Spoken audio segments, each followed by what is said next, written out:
Hello students, welcome back to Chandra's tutorial.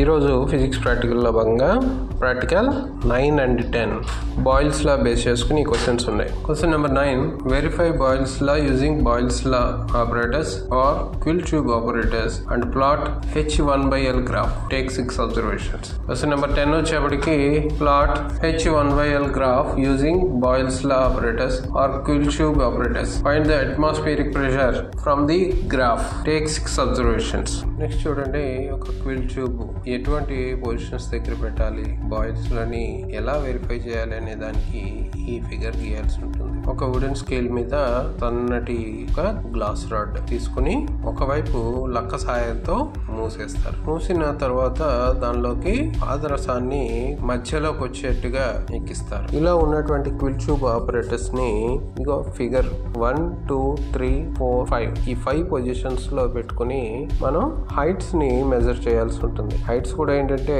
Close చేసి ఉన్నటువంటి వైపు ఉన్నటువంటి హైట్ నేమో H1 అని, ఓపెన్ చేసి ఉన్నటువంటి వైపు ఉన్నటువంటి హైట్ ని H2 అని మనం తీసుకోవాల్సి ఉంటుంది. ఎక్స్పెరిమెంటల్ పార్ట్ కి వచ్చేప్పటికి ఫస్ట్ మనం రాయాల్సింది ఆపరేటర్స్. దానిలో మనం quill tube operators, meter scale, retort stand ఈ 3 కూడా ఆపరేటర్స్ తీసుకోవడం జరుగుతుంది. Next Boyle's law. At constant temperature the volume of a given mass of a gas is inversely proportional to its pressure. If V and P are the volume and pressure of a given mass of gas at constant temperature respectively, then according to Boyle's law, V is inversely proportional to P. So కింద ఉన్నటువంటి P ని V వైపుకి తీసుకొస్తే PV equal to constant K. If V1, V2, V3 are the volumes of given mass of gas at pressures P1, P2 and P3 respectively, then according to Boyle's law, P1 V1 equals to P2 V2 equals to P3 V3. This is Boyle's law. Formula used. So ఇక్కడ ఏ formulas ని మనం వాడుతున్నాం. So first one,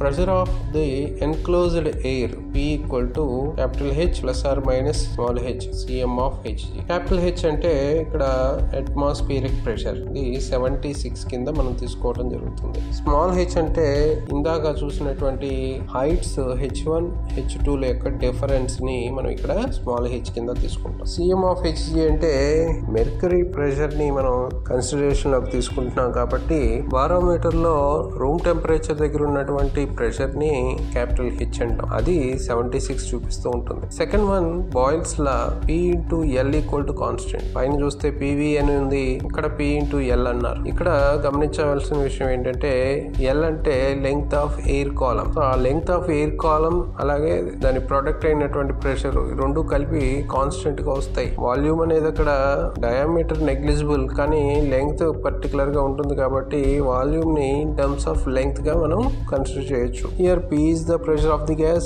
L is the length of the air column. Next procedure, the glass tube AB is fixed in a retard stand. Retard stand లో glass tube ని scale కి fix చేసి దాన్ని బిగించడం జరుగుతుంది. Second one, the atmospheric pressure capital H is noted using 14 barometer. 14 barometer ను ఉపయోగించి atmospheric pressure ని ఇందాక మనం డిస్కస్ చేసినట్లుగా తెలుసుకుని ఉండాలి. By rotating the clamp the tube is held in different positions as shown figure. Figure లో చూపించినట్లుగా క్లాంప్ ని తిప్పుతూ ఉంటే డిఫరెంట్ పొజిషన్స్ కి మనం పెట్టొచ్చు. Next one, each position in the vertical heights H1 and H2 from the end points C and D of mercury pellet are measured and the length of the air column at closed end also measured. Each position దగ్గర vertical heights ని కొలవమంటున్నాడు, అలాగే length of the air column కూడా కొలవమంటున్నాడు. The readings are noted in the table. Readings ని table లో note చేసుకోవాలి. The difference of the heights H equals to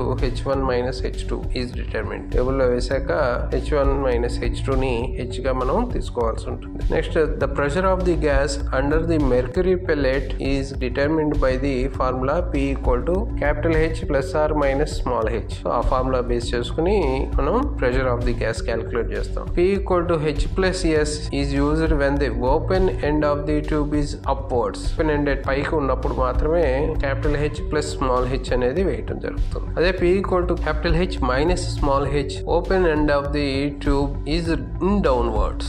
ఇది డౌన్వర్డ్స్ లో ఉన్నప్పుడు మైనస్ వేయాల్సి ఉంటుంది. Next Boyle's law is verified by showing that P into L equal to constant for all the readings. ఏం చేస్తాం, టేబుల్లో P into L క్యాలిక్యులేట్ చేసి అది కాన్స్టెంట్ గా వస్తుంది అని మనం చూపిస్తాం. Next one observations. ఇగో కింద టేబుల్లో ఎలా అయితే కంటెంట్స్ ఉన్నాయో ఆ టేబుల్ కంటెంట్స్ అనేవి యాజ్ ఇట్ ఈస్ గా వేయాల్సి ఉంటుంది. దాంట్లో first one serial number, next length of the air column, next reading of the mercury levels in the closed tube reservoir. Closed tube వైపు అలాగే ఓపెన్ వైపు ఉన్నదాన్ని రిజర్వాయర్ అంటున్నాం. అలాగే డిఫరెన్స్ బిట్వీన్ ద లెవెల్స్, ఈ రెండింటి డిఫరెన్స్ ని హెచ్ అంటాం. Next one pressure of the enclosed air P equal to capital H plus or minus small H చేస్తాం. అది కూడా in CM of HG. Final గా P into L equal to constant అవుతుందా లేదా అనేది క్యాలిక్యులేట్ చేస్తాం. ఇది టేబుల్ మనం ముందుగా వేసుకుని ఉండాలి. నెక్స్ట్ వన్ H1/L గ్రాఫ్ అంటున్నాడు కాబట్టి ఇది ఈ రకంగా ఉంటుంది. 0 నుంచి 20, 40, 60, 80 ఎలా తీసుకోవటం జరుగుతుంది ఎక్స్ యాక్సిస్ మీద. అలాగే నెగిటివ్ వాల్యూస్ వచ్చేవాడికి ఇటు పక్కకి తీసుకోవాల్సి ఉంటుంది. గ్రాఫ్ ని అడ్డంగా తిప్పి 3వ వంతు నుంచి స్టార్ట్ చేస్తే మనకి మంచిగా ఈ గ్రాఫ్ అనేది వస్తుంది. A graph is drawn with the values of H on the x axis and the values of 1/L on the y axis. The graph will be as shown in diagram. In the graph, negative intercept of x-axis gives the value of atmospheric pressure capital H. ఆ negative intercept ఏదైతే ఉందో దాన్ని మనం atmospheric pressure కింద చెప్తాం. ఇక precautions కి వస్తే temperature should remain constant. Temperature అనేది కాన్స్టెంట్ గా ఉండాలి. అలాగే readings should be noted without parallax error. Parallax error లేకుండా రీడింగ్స్ అనేవి తీసుకోవాలి. అలాగే third one the glass tube should have uniform cross section. Glass tube అనేది ఏదైతే వాడుతున్నామో దానికి యూనిఫామ్ క్రాస్ సెక్షన్ ఉందా లేదా అనేది చూసుకోవాలి. Next fourth one for every change of position of the quill tube, wait for some time and note down the readings later. The closed glass tube should not be touched with the hand. ఈ రకంగా precautions రాసిన తర్వాత ఇక result విషయానికి వస్తే the Boyle's law P into L equals to constant is verified. ఇది question number 9 కి. అలాగే క్వశ్చన్ నెంబర్ 10 కి వచ్చేప్పటికి atmospheric pressure H equals to dash CM of HG అనేది రాయాల్సి ఉంటుంది. ఎక్స్పెరిమెంట్ విషయానికి వస్తే చూడండి, ఎక్స్పెరిమెంటల్ టేబుల్ మీద రిటార్డ్ స్టాండ్ కి ఈ క్విల్ ట్యూబ్ పరికరాన్ని మనం బిగించి ఫస్ట్ మనం ఫిగర్ 1 కి సంబంధించి పొజిషన్ ని మనం చూస్తున్నాం. క్లోజ్డ్ ఎండ్ కింద వైపు ఉంది, ఓపెన్ ఎండ్ పై వైపు ఉంది. మనం హైట్స్ ఏవైతే ఉన్నాయో అవి ఎక్స్పెరిమెంటల్ టేబుల్ ఏదైతే ఉందో దాని మీద నుంచి తీసుకోవాల్సి ఉంటుంది. దాని మీద నుంచి క్లోజ్డ్ ఎండ్ వైపు ఉన్నటువంటి హైట్ నేమో H1 అని, ఓపెన్ ఎండ్ వైపు ఉన్నటువంటి హైట్ ని H2 అని తీసుకోవడం జరుగుతుంది. చూడండి, ఈ రకంగా మనం H1 H2 తీసుకుని వచ్చినటువంటి వాల్యూస్ ని డిఫరెన్స్ తీస్తే దాన్ని H కింద తీస్తాం అన్నమాట. చూడండి, H1 కి సంబంధించి H2 కి సంబంధించి ఈ రకంగా పాదరస మట్టం కనబడుతుంది. దాన్ని ఎక్స్టర్నల్ స్కేల్ ని ఉపయోగించి మనం రీడింగ్స్ తీసుకుంటాం. అలాగే ఎయిర్ కాలమ్ లెంగ్త్ ఒకటి క్యాలిక్యులేట్ చేయాల్సి ఉంటుంది. క్లోజ్డ్ ఎండ్ వైపు నుంచి మనకి పాదరసం లెవెల్ ని మనం ఐడెంటిఫై చేస్తాం. అక్కడ ఉన్నటువంటి లెంగ్త్ ని మనం length of the air column కింద తీసుకుంటాం. అలాగే హైట్స్ H1 H2 ని మనం జాగ్రత్తగా నోట్ చేసుకుంటాం. నెక్స్ట్ మనం సెకండ్ పిక్చర్ లో చూపించినట్లుగా కొంచెం ఏటవాలుగా మనం ప్లేస్ చేయాల్సి ఉంటుంది. ఈ ప్లేస్ చేసినప్పుడు పాదరసం మట్టంలో తేడా వస్తుంది. ఇలా క్లోజ్ చేసినప్పుడు ఈ పొజిషన్ లో ఉంచినప్పుడు మనకి H1 క్లోజ్డ్ ఎండ్ వైపు ఉన్నటువంటి హైట్, H2 ఓపెన్ ఎండ్ వైపు ఉన్నటువంటి హైట్ అవుతుంది. దాన్ని ఇదిగో ఈ రకంగా మనం స్కేల్ ని ఉపయోగించి మెజర్ చేయడం జరుగుతుంది. H1 అండ్ H2 రెండింటినీ కూడా ఈ రకంగా ఎక్స్టర్నల్ స్కేల్ ని ఉపయోగించి ఎక్స్పెరిమెంటల్ టేబుల్ మీద నుంచి మనం కొలవాల్సి ఉంటుంది. ఆ తర్వాత లెంగ్త్ ఆఫ్ ది కాలమ్ ని కూడా మెజర్ చేస్తాం. నెక్స్ట్ పొజిషన్ వచ్చేప్పటికి హారిజాంటల్ పొజిషన్, అది 3 మోడల్ అన్నమాట. సో ఈక్వల్ గా హైట్ ఉండేట్లుగా మనం పెట్టుకుని రిటార్డ్ స్టాండ్ ని జాగ్రత్తగా మనం తిప్పుకొని మనం ఈ పొజిషన్ కి తీసుకొచ్చాం. ఇక్కడ H1 అలానే H2 రెండింటినీ కూడా మనం నోట్ చేసుకోవాల్సి ఉంటుంది. ఈ రెండు కూడా సరి సమానంగా ఉండేంతగా మనం అడ్జస్ట్ చేయాల్సి ఉంటుంది. నెక్స్ట్ పొజిషన్ ఇదిగో ఈ రకమైనటువంటి 4 పొజిషన్ అన్నమాట. సో ఇక్కడ క్లోజ్డ్ ఎండ్ వైపు ఉన్నటువంటి హైట్ ఏమో H1, ఓపెన్ ఎండ్ వైపు ఉన్నటువంటి హైట్ ఏమో H2 కింద మనం తీసుకుంటాం. దీన్ని కూడా ఎక్స్పెరిమెంటల్ టేబుల్ మీద నుంచి వేరే స్కేల్ ని ఉపయోగించి తీసుకోవడం జరుగుతుంది. H1 అలాగే H2 కూడా. Next position 5th position. Position. ఈ రకంగా మనం క్లోజ్డ్ ఎండ్ పైకి వచ్చేట్లుగా ఓపెన్ ఎండ్ కిందకు వచ్చేట్లుగా మనం పెట్టినట్లయితే పాదరసం కింద పడిపోదు, కానీ ఒక హైట్ వరకు కూడా అది ఉంటుంది.